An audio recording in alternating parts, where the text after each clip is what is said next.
there, Dr. Andrea Scott with Right Speak Relate, and I wanted to tell you about something that could be causing a lot of miscommunication in your relationships, and that is the concept of noise. So when we think about a communication episode or conversation, we know that there are a lot of things that happen in that conversation, and one of those is noise. So obviously, we know that this is the sounds around us, right? So if somebody's clicking their pen incessantly in a meeting, it's gonna drive you crazy, and you're not gonna pay attention, and you understand that. That's clear. We all get that. However, did you know that noise is also something within us? So noise can be physiological discomfort, psychological discomfort. So if you've got a stomach ache, if you didn't get enough sleep last night because your baby was crying or your spouse was tossing and turning, and so you're super tired, so you're just not able to pay attention. Maybe you're worried about something and you haven't quite successfully given it to God yet to take care of, and so you're still fussing and worrying and chewing on it, and that's distracting you. Anytime that you're distracted by these things going on inside of you, what researchers call noise, we are not paying as much attention to the people we're talking to.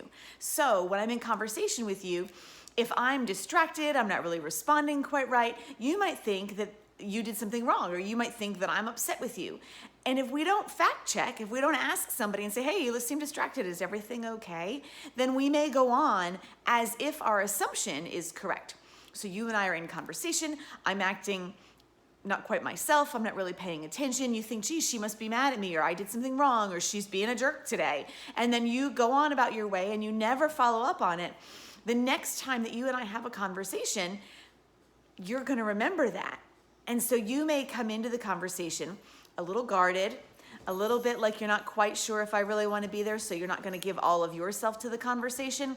So then I see that and I respond to what I'm seeing. And if I don't follow up on that, now we have two conversations where something has happened, where we perceive something in the other person and we didn't follow up. So now everything we do is based on assumptions that are largely unfounded, right? So had you said in the first place, Andrea, you seem a little off today, are you okay? I would have said, hey, I've got this thing I'm worried about, right? And then maybe I open up and we talk and we have this great deep conversation.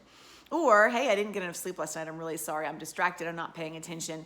Then we know right away that everything's okay. So sometimes we make interpretations or perceptions about assumptions about what people are going through or about how they're acting, but we don't really know why they're doing it. So that noise that's inside of us causes us to send and receive messages improperly. So I may not be sending you the message that I care because I'm distracted. I may not be sending you the message that I care, even though I really want to.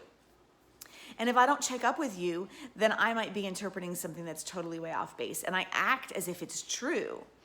So that can cause a lot of misunderstandings and miscommunication in our relationships. And the simplest solution is really just to ask somebody, right? You seem like you're a little off today. Is everything okay? Or you seem really tired. Did you sleep okay last night?